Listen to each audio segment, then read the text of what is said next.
Herkese salam, kanalıma hoş geldiniz. Bugün sizlere çok lezzetli ve hazırlanması çok asan olan bir ponçik resepti bölüşmek istedim. Bunun için yoğurma kabımızın içerisinden bir xörək kaşığı quru maya, bir çimdik duz, 100 ml süt ve 100 gram şeker əlavə edib birlikte karıştırırıq. Mütləq bir şəkildə bütün istifadə edəcəyimiz ərzaqlarımız otaq temperaturunda olmalıdır.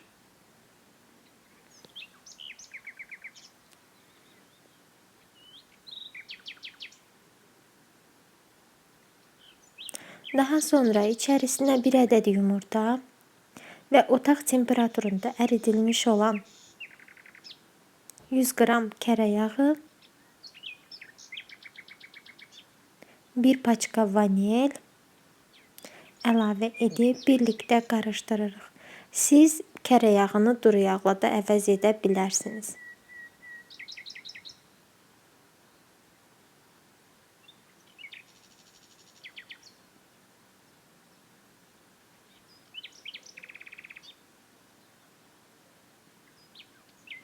Yaxşı qarışdırdıqdan sonra yenidən mütləq bir şəkildə ələkdən keçirilmiş olan unumuzu az əlavə edirik və yumuşaq bir xəmir yoğururuq. Un mütləq şəkildə az əlavə edilməlidir ki, xəmirimiz yumuşaq alınsın.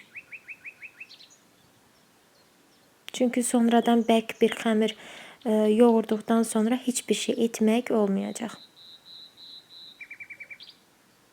Artıq gördüyünüz kimi xəmirimiz hazırdır. Yumuşaq bir xəmir yoğurdum və üzərinə streç çəkərək yarım saat kənarda gözlədirəm ki, xəmir özünə gəlsin.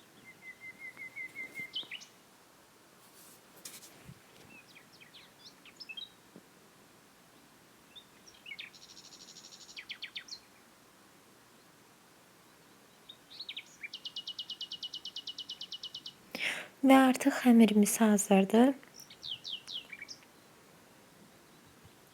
Streci üzərindən çəkirik, açırıq yəni. Daha sonra xəmirimi kündələrə ayırıram.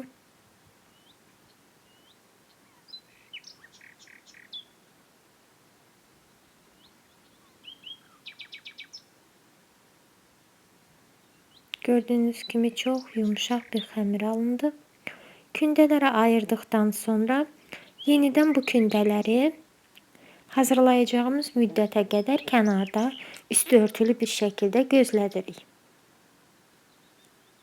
Daha sonra kündələrimizdən birini götürürəm və tam uzanan müddətə qədər gördüğünüz kimi bu şəkildə tam uzanana qədər gördüğünüz kimi edirəm. Yəni uzadıram kündəmi.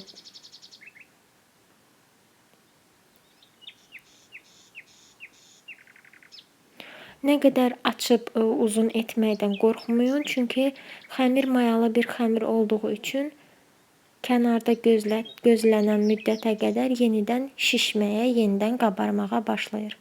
Və gördüyünüz kimi bir bıçaqla bu cür hissələrə bölürəm. Siz istəsəniz daha böyük, istəsəniz daha kiçik hissələrə bölə bilərsiniz. Böldükdən sonra ucularını biraz əlimlə düzəldirəm.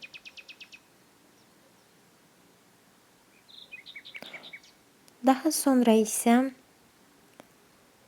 bişirəcəyim tavanın içərisinə duru yağ dökmüşəm və qazım gördüyünüz kimi mütləq bir şəkildə vam xodda olmalıdır. Gür xodda bişirməyin, çünki üstü bişib, içi isə çiğ qala bilər. Yağımız qızdıqdan sonra ponçiklərimi içərisinə əlavə edirəm. Gördüyünüz kimi doğrayıb kənara yığdıqdan sonra biraz daha qabarıb şişməyə başlayıblar. Daha belə ponçikləşiblər. Yağı dəhşətli dərəcədə qızdırmağa ehtiyac yoxdur. Yağ biraz qızdı kifayətdir ki, bişən zaman həm yağ bişdikcə yağ qızmağa başlasın, həm də ponçiklərimizin içi tam bişsin. Daha sonra çevirməyə başlayırıq.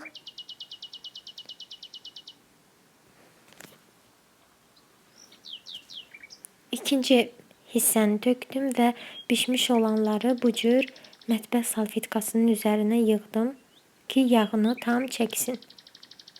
Və artıq gördüyünüz kimi hazırdır. Yağını tam çəkir və həqiqətən də heç bir yağlılıq olmur. Çox dadlı və çox gözəl. Mən görüntüsünün daha gözəl olması və dadının daha gözəl olması üçün üzərinə biraz pudra şəkəri səpdim. Siz evdə pudra şəkəri yoxdursa, adi şəkərdən də istifadə edə bilərsiniz.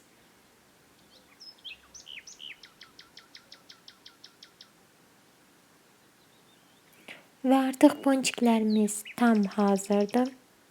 Həm görüntüsü ilə, həm dadı ilə, həm hazırlanma qaydası ilə çox asan olan bir şirniyyat reseptidir.